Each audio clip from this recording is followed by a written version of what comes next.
Well, good morning.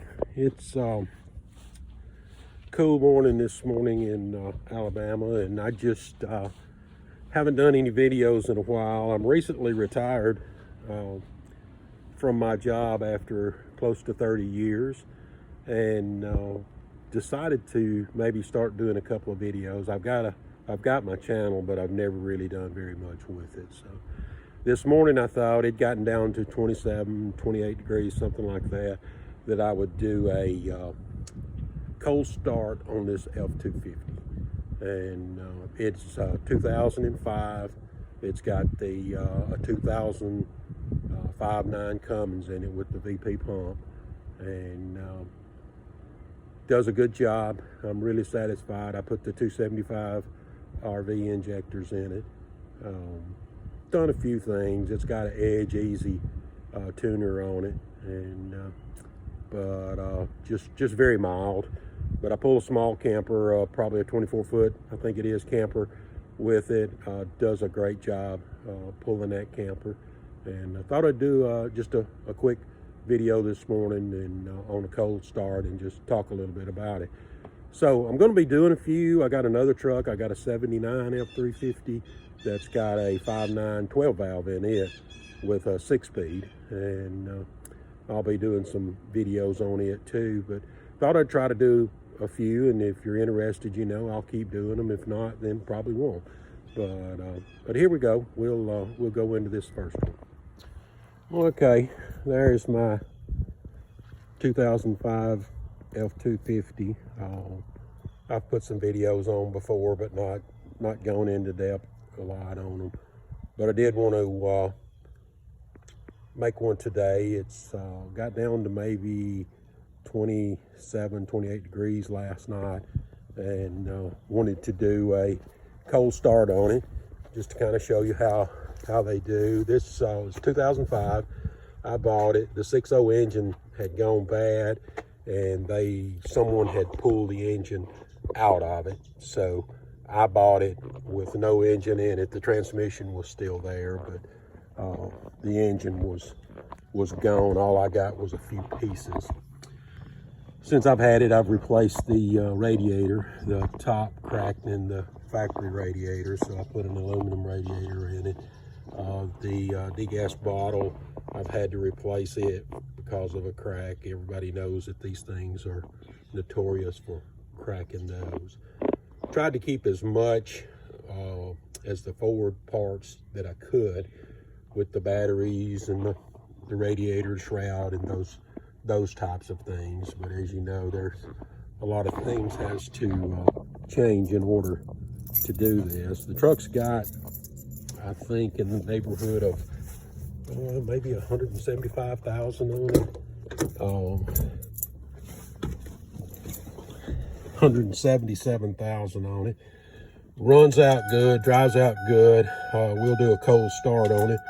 As you can see, the voltmeter there drops down when the grid heaters are on, and the volt gauge is a little bit off. Those glow shift gauges are not, see if I can get it to focus, are not my favorite gauges.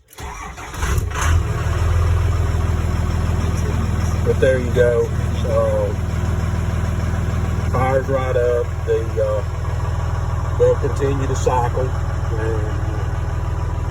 until the engine warms up. But walk around the back here. I know it's noisy, but I just wanted to show you that. Not getting any smoke. And it's this cold, just firing it up. And that's what I like about the VP pump over some of the others. Let me cut it off so you can hear me.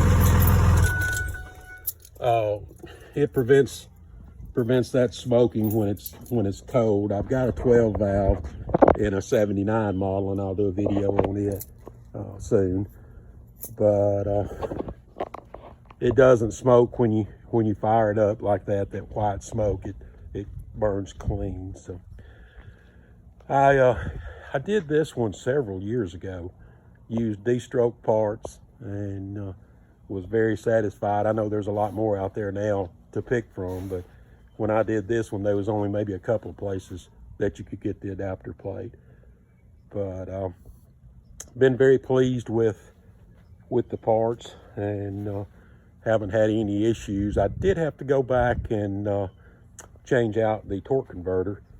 The torque converter was just entirely too tight. I didn't like it.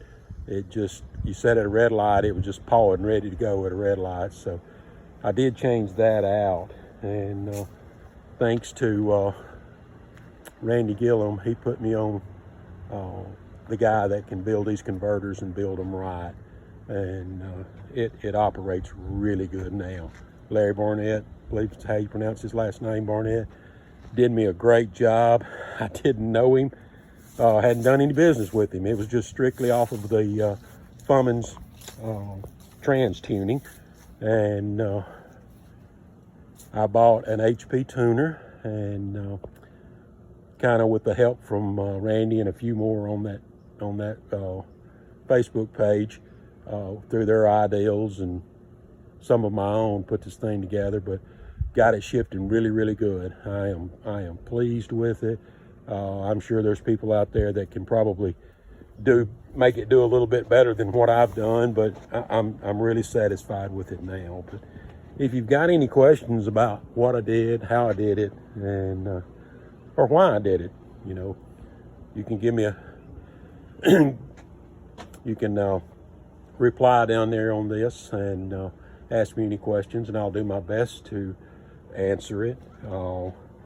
I didn't do it because I hate the 6.0 Power Stroke, because I'd love to get my hands on one now, and now that they've figured out all the ways to improve them and to make them durable and to last, and I'd love to get my hands on one. That's not why I did this. I do love Cummins engines, but the reason, you know, I did it, it had no engine in it. I had this engine sitting in my shop, so it was a perfect time to do it. So if you got any questions, just comment down below, and I'll do my best to try to answer them. Thank you.